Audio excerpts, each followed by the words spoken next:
phone go off? Yes, 218. The presidential alert will pop up on everybody's phone, which it did on mine twice, as a matter of fact. And it was supposed to override the radio stations, but it hasn't done that yet.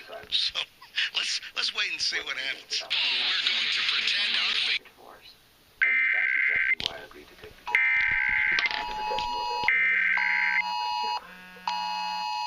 Well, I was able to locate the man that night.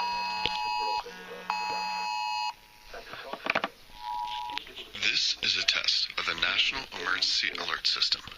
This system was developed by broadcast and cable operators in voluntary cooperation with the Federal Emergency Management Agency, the Federal Communications Commission, and local authorities to keep you informed in the event of an emergency. If this had been an actual emergency, an official message would have followed the tone alert you heard at the start of this message. A similar wireless emergency alert test message has been sent out to all cell phones in the nation.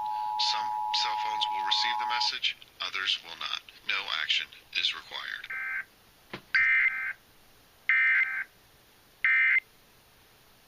99.1 PLR New Haven. Try Mr. Voice these days.